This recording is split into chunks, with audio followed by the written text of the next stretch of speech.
Hello guys, good morning. कसं आहात तुम्ही? आय होप की तुम्ही छान आणि मजेत असाल. तर गाईज, आज आहे भावाचा उपवास आणि उद्या नागपंचमी. त्यामुळे आदल्या दिवशी भावाचा उपवास धरतात. आमच्या ग्रामीण भागातील बायका, लेडीज लोक नागपंचमीच्या आदल्या दिवशी केस वगैरे धुवून छान मस्तपैकी तयार होतात. आणि तसेच मी सकाळी लवकर उठून डोकं धुवून आंघोळ करून फ्रेश आज वाटत आहे. त्यामुळे मी आज लवकर उठलेली आणि आंघोळ ही केली. नंतर माझा मेकअप रोजच्याप्रमाणे साधा सिंपल चाललेला आहे. बघू शकता तुम्ही कशी मी छोट्या आरशात बघून मी मेकअप करत आहे. मी इतकं बी जास्त काही लावत नाही. मी नुसतं पावडर लावलेली आहे तोंडाला आणि ते छान असं मोठ्या आरशातसुद्धा बघत आहे, कारण की कमी जास्त पावडर होत राहते म्हणून.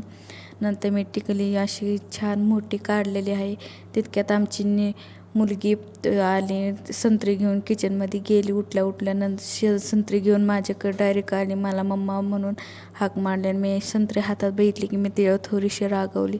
नंतर मी तिच्या रागातच बघत होती, कारण की ती संत्री ठेवून काही म्हणजे मुलांना कळतं ना मम्मी कशावरून रागवती, का रागवली किंवा नाही, असं काही गोष्टी करतात लहान मुलांना, म्हणून मी थोडीशी रागवून बघत होते तिच्याकडं.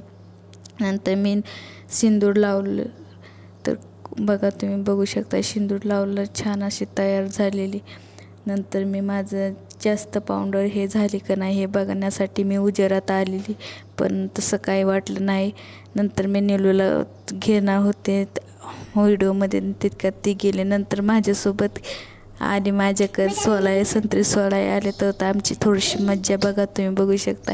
ती मला म्हणली मम्मा असं वाकडं दाखव की. नंतर तिने संत्री माझ्या हातात दिली, मी तिला कापून दिली. पण हाताला नख नसल्यामुळे नखं मी श्रावण महिना सुरू व्हायच्या आधीच कापून टाकलेले आहेत सगळे. त्यामुळे मला पटापटा सोलताच येत नव्हतं, म्हणून मी चाकूने सोलत होते. चाकू बी इतकं असं जातच नव्हतं आणि मग मला काही हाताने सोलावं लागलं. खूप हात पण दुखत होता आणि बोट इतकं दुखत होतं ना खूपच.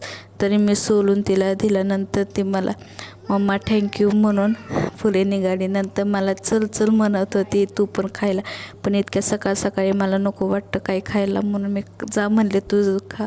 नंतर मी साबुदाणा खिचडी भिजत घातली. ते अर्धा एक तास भिजती, लहान असते ना ते म्हणून. तर नंतर मी बटाटा शिजत घातला, उकळा ठेवला बटाटा. नंतर हे रातची भांडी होते ते मी फरीला मांडायचे होते, म्हणून मी त्याचा थोडासा व्हिडिओ काढून घेतला. नंतर मी ते भांडी फरीला मांडून ठेवली.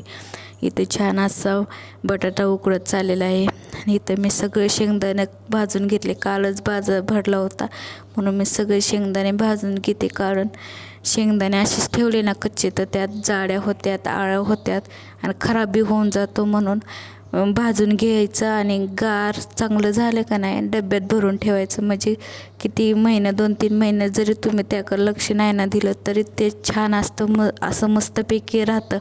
त्यामुळे मी गार झाल्यानंतर शेंगदाणे डब्यात भरून ठेवलं. असं छान असं भाजून घ्यायचं आपण रोज जसं भाजतो तसं.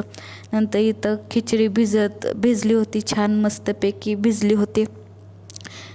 तर बघा, तुम्ही बघू शकता. नंतर मी गरम होतं म्हणून अशी चोळत होती, कारण की त्याच्याचं सरपटा असतं ना ते निघून जावं. आमच्याकडं काय मिक्सरचं भांडं नसल्यामुळे मी शेंगदाणे काही छोटं मोठं असतं ना, कोथिंबीर हे कुटायचं म्हणलं की मी ग्लासमध्ये कुटते.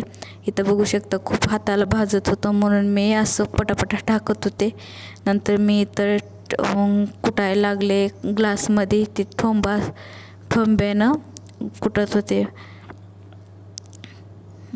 ती सरपटा असलं का नाही जास्त सरपटच भाजीत पळतं आणि ती भाजी वर येतं, म्हणून मी आधी त्याला सगळं सरपटं काढून घेते.